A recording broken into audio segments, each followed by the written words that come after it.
Kesempatan untuk mengantarkan ke pintu Feng Tianxing menikmati pemandangan yang bising di sini. Tapi dia tidak terlalu memikirkannya. Hurley telah melakukan lebih baik daripada kebanyakan iblis. Dan dia lebih mampu bersembunyi. Dan dia tahu bagaimana memenangkan hati orang. Satu-satunya tempat dia kalah adalah dia menghadapi dirinya sendiri. Feng, jujur saja. Apa yang kamu pikirkan kali ini? Aku benar-benar penasaran. Feng Tianxing sedikit mengernyit. Aku sudah memberitahumu cara jenderal. Semakin kamu tidak mengerti. Apakah buruk menjadi putra bangsawanmu? Jiang langsung merentangkan tangannya. Kalau begitu aku tidak tahu apa-apa tentang itu. Aku tidak akan bisa mengikutimu di masa depan. Dan cepat atau lambat aku akan ditinggalkan olehmu. Saat dia mengatakan itu, jejak kebencian yang tidak signifikan muncul di wajah Jiang. Terakhir kali kamu pergi, kamu tidak memberitahuku. Jadi aku tidak dapat menemukan siapapun. Dan aku sedang berpikir untuk meminta Tuan untuk memberiku kabar. Siapa tahu kamu hanya akan jalan-jalan. Dan itu hanya biaya 2 bulan. Khusus ibuku disebut hidup seperti setahun. Feng Tianxing sedikit mengernyit. Alam rahasia. Jiang mengangguk tak berdaya. Feng Tianxing meraba-raba dagunya. Dengan apa yang dia ketahui tentang Songji, ada sesuatu yang bisa dia lepas dari tangannya. Sekarang tampaknya dunia rahasia dengan aliran waktu internal dan eksternal yang berbeda bukanlah harta yang lemah. Setidaknya untuk Feng Tianxing, jika dia benar-benar bertemu dengan musuh yang kuat yang tidak dapat dia hadapi di masa depan, bukan tidak mungkin menemukan guru Songji untuk meminjam dunia rahasia selama 1 atau 2 bulan. Ambil gelas anggur Anda. Ayo, aku akan memberitahumu apa yang aku rencanakan setelah kamu minum segelas anggur ini.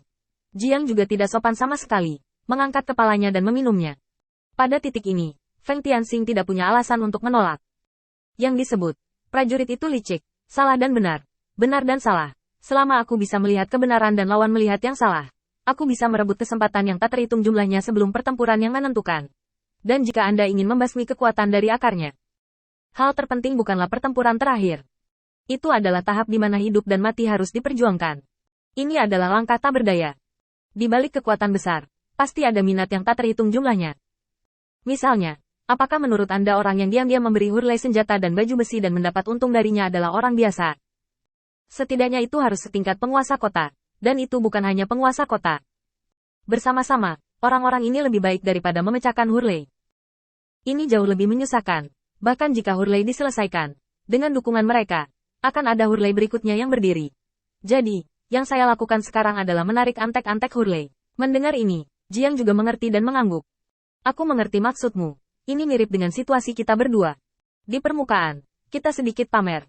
Bahkan, jika kita ingin melakukan sesuatu pada kita harus menyingkirkan kedua ayah kita. Pertama, apakah itu yang Anda maksud? Mata Feng Tianxing berbinar. Metafora yang bagus. Mendengar pujian Feng Tianxing, Jiang juga mencibir. Dengan referensi sederhana, segalanya tiba-tiba menjadi lebih mudah. Jiang dapat memahami arti Feng Tianxing dengan sangat cepat, dan memahami esensinya. Mereka tidak seperti kita. Mereka memiliki hubungan darah, sehingga mereka dapat dengan mudah dipotong. Mereka hanya perlu sedikit persiapan, dan mereka perlu diberi manfaat yang jelas. Feng Tianxing mengangguk ringan, lalu menoleh untuk melihat setan di luar. Sudut mulutnya sedikit terangkat. Selama kamu bisa memahami level ini, setidaknya kamu 2 tingkat lebih kuat dari iblis di luar ini. Jiang melirik keluar dan menatap kosong ke arah Feng Tianxing. Itu saja, aku bisa menyingkirkan mereka dengan 1 tangan. Feng Tianxing tidak meragukan kekuatan Jiang, tetapi dia tidak menyetujui metode seperti itu. Ada semakin banyak setan di luar. Tiba-tiba, 2 mobil menunjukkan penampilan aslinya, mengepakkan sayapnya, dan menarik mobil yang terbang melewati langit, menarik perhatian Feng Tianxing. Tubuh yang kuat dari ras iblis sedang melakukan tugas yang paling tidak berharga di sini. Dampak besar ini benar-benar tidak dapat diterima untuk sementara waktu. Setan yang menarik mobil itu melihat tempat itu, berbalik dan masuk ke bawah mobil itu, dan mendarat di tanah bersama mobil itu. Saat berikutnya, tirai mobil dibuka dari belakang, dan setan merapikan pakaiannya, mengayunkan kipas angin di tangannya, dan kemudian perlahan-lahan datang ke restoran. Ketika mereka sampai di tempat itu, mereka tidak sopan kepada Feng Tianxing dan langsung duduk. Kudengar keduanya merekrut selir di sini hari ini. Jiang tidak menyukai klan iblis semacam ini, dan segera berkata, lupakan saja, aku tidak layak dengan status dan statusmu. Kata-kata tumpul ini membuat Demon Rache sedikit terpana. Namun, dia juga dengan cepat menyesuaikan keadaannya, dan inilah yang dia katakan. Sebenarnya, tidak masalah. Aku datang ke sini bukan untuk status selir belaka. Sepupuku berumur 16 tahun ini. Dalam istilah manusia, dia adalah Erba Fangling. Ada yang mau bicara? Feng Tianxing meraba dagunya, dan ketika dia melirik Jiang, dia jelas sedang mengejek. Melihat apa yang Anda katakan sebelumnya, bagaimana mungkin seseorang dengan status dan status ini menerima status selir?